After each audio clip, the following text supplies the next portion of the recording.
sociales sobre este tema, pues están las del propio doctor Carbonell, que explicó en un hilo de conversación en Twitter, porque en Twitter pasan muchísimas cosas, incluyendo estas que son muy positivas para entender el alcance precisamente de una resolución de este calibre. Gracias, Miguel, por estar aquí, por permitirnos escucharte, pues con el alcance que tiene todo esto. Bienvenido, buenos días. Carmen, muy buenos días, te saludo con mucho gusto a ti y a todo tu auditorio. Pues oímos a Elia los detalles de lo que esto significa. La Corte Interamericana resuelve esto y sentencia, y como es una sentencia, el Estado mexicano está obligado a cumplir. No es una recomendación, permíteme subrayar el punto, está obligado a cumplir esta sentencia que en la parte de reparaciones incluye el asunto del arraigo, incluye el tema de la prisión preventiva. ¿Qué se supone debe venir, Miguel, en esta materia? Pues es que cuando escuchamos al presidente de la Corte Interamericana de Derechos Humanos y leemos en la sentencia que se tiene que modificar la normatividad interna, pues estamos hablando nada más y nada menos, Carmen, que de la Constitución mexicana. Es la primera vez en la historia que un tribunal internacional le dice a México, oigan, su Constitución, la norma más importante del país, es violatoria de derechos humanos. Híjole, es verdaderamente una decisión histórica, es un parteaguas, y ahora pues evidentemente hay que cumplir. Efectivamente, como tú lo dices, es una sentencia. El plazo establecido en la propia sentencia es de 6 meses, pero ya desde su notificación oficial ya no se puede arraigar a las personas en México, Carmen, ya no se puede aplicar la medida de arraigo que supone, la propia sentencia lo explica muy bien, pues que detengan a una persona con fines investigativos, o sea, van a investigar, no se sabe que haya realizado una conducta ilegal o señalada como delito, pero pueden detenerla hasta por 80 días. Entonces la Corte Interamericana dice, no, es al revés, primero se tiene que investigar, y si de la investigación hay elementos, se puede detener una persona. Pero en México, pues, subimos a rango constitucional en 2008 esta aberración jurídica que afortunadamente acaba de corregir este tribunal interamericano tan importante, Carmen. Bueno, que más que corregir, está ordenando que se corrija. La pregunta es si eso va a ocurrir, porque estamos hablando de un tema en donde el gobierno federal tiene una postura muy rotunda, no es una postura cualquiera. Hay que recordar que además de lo que ya resolvió la Corte Interamericana, pues tenemos pendiente en la Suprema Corte de Justicia de la Nación los proyectos de los ministros que tienen casos que involucran este asunto, y se espera que desde la Corte pues se determine qué sucede con el arraigo y con la prisión preventiva oficiosa. Pero tenemos un gobierno de la República que tiene una postura absolutamente contundente a favor de la prisión preventiva oficiosa y a favor de estas herramientas que le permiten al Estado, pues eso, detener a personas que se considera pueden ser peligrosas, personas que se considera han cometido delitos y que desde luego se les tiene que demostrar que han cometido delitos, pero que en lo que eso ocurre se les detiene. Todo este panorama es un cóctel bastante fuerte. No es que la Corte diga, ordeno a México hacer esto, y que vaya a ocurrir en un contexto como este, Miguel. Sí, en eso tienes toda la razón. Yo creo que en el tema del arraigo quizá no exista, digamos, un compromiso fuerte del gobierno de México a favor de la figura, porque ya prácticamente no se usa. La verdad es que en los últimos años había declinado mucho el uso de la figura. Se usó muchísimo, hay que decirlo, en el sexenio del presidente Felipe Calderón, fue cuando más se usó, pero después ya, en fin, se dejó usar porque además tampoco servía demasiado y el resultado solía ser francamente decepcionante. Yo creo que arraigo no genera tanto debate. En prisión preventiva, sí, en la oficiosa y en la justificada, ahí sí, al grado de que incluso el gobierno actual, digamos, promovió ampliar el número de casos en los que se aplica, que ya son bastantes, están en el artículo 19 constitucional, y ahí sí le veo un problema, pero bueno, pues las sentencias están para acatarse. Aquí no se trata de complacencias, aquí no se trata de quedar bien con el gobierno ni nada. Es una sentencia 100% obligatoria Incluso en la propia sentencia, por eso decía hace un minuto, la propia sentencia dice, a partir de su notificación oficial ya no se podrá aplicar la medida, y eso independientemente del proceso que habrá de llevarse a cabo para modificar la normatividad interna. O sea, el Congreso de la Unión pues se llevará su tiempo, discutirán, habrá iniciativas, etcétera,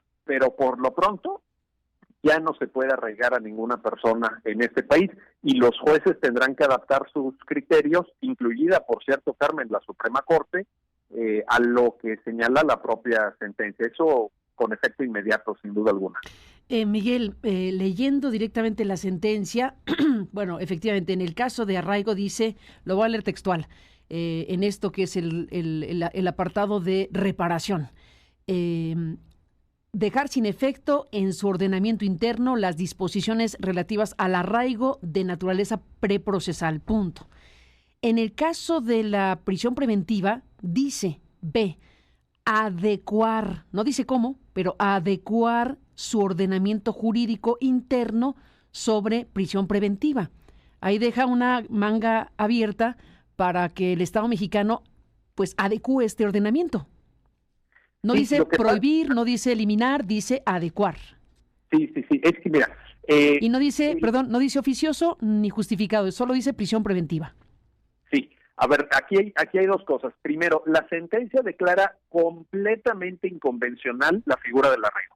O sea, no hay ningún hueco, ningún resquicio, ninguna duda, ninguna vacilación en la sentencia. Clara, la figura del arraigo viola derechos humanos, es inconvencional, no se puede aplicar, y en ese párrafo que tú leíste creo que está contundentemente señalado. Ahora, en prisión preventiva sí hay efectivamente, como lo vislumbras, como lo adviertes, sí hay esta pequeña matización por lo siguiente. La prisión preventiva como tal no es inconvencional, no hay un precedente de la Corte Interamericana que lo mencione, y eso hace que la figura siga siendo aplicable. Otra cosa es esta cuestión que ya hemos discutido en México y que se ha analizado incluso a nivel de la Suprema Corte, de la prisión preventiva impuesta con carácter oficioso, la prisión preventiva oficiosa. Esa sí es inconvencional, esa no se puede aplicar, pero es una modalidad de prisión preventiva, no es toda la prisión preventiva, y ahí es donde viene el matiz. Y hay que recordar también, Carmen, que está a punto de dictarse otra sentencia de la Corte Interamericana contra México. Uh-huh. Seguramente será condenatoria el caso Reyes Alpizar, que sí, ya tuvo su audiencia de fondo en el mes de noviembre del año pasado, y ahí sí es específicamente sobre prisión preventiva oficiosa. Entonces, yo creo que sí, ahí el gobierno de México y el Estado mexicano tienen un poquito más de margen de movilidad en la figura de prisión preventiva. Exactamente. Y bueno, ¿cómo va a impactar esto? Te pregunto, el Estado mexicano es muchas cosas, es el gobierno, es la Corte, es el Congreso. En este caso, en el caso del arraigo, ¿corresponde directamente al Congreso eliminar la figura del arraigo? Pues es que está a nivel constitucional. Exacto, puede ser una iniciativa del Ejecutivo o de alguien en el Congreso para que el Congreso, los congresos, porque es constitucional, tendría que ser un asunto donde las dos cámaras y los congresos de los estados resuelvan la eliminación de la figura del arraigo. ¿Eso tendría que suceder técnicamente antes de 6 meses? Sí, eso es lo que está ordenando la Corte. La sentencia, es lo que ordena la Corte. Realmente de dónde venga la iniciativa, cómo se tramite, etcétera, pues sí, da un poco igual. Al final del día, el Estado mexicano le tendrá que informar a la Corte de las condiciones del cumplimiento efectivo de la sentencia. Y ahí sí hay que advertir que México pues no ha sido muy escrupuloso en casos anteriores en cumplir modificaciones de normatividad interna, porque incluso desde casos de desaparición forzada hace ya algunos años se pidió eliminar o restringir la jurisdicción militar sobre casos que involucran a civiles, y la verdad es que el Estado mexicano tardó muchísimo en hacerlo. Entonces, sí hay que estar pendientes, hay que estar vigilando que esto se haga, y a la postre, pues de dónde salga la iniciativa o en fin, cómo se tramite es otra cosa, pero lo que sí se tiene es que en 6 meses la Constitución mexicana es el artículo 16 específicamente, se tiene que modificar sin duda alguna. En lo que corresponde al B, le ordena a la Corte a México adecuar su ordenamiento jurídico interno sobre prisión preventiva.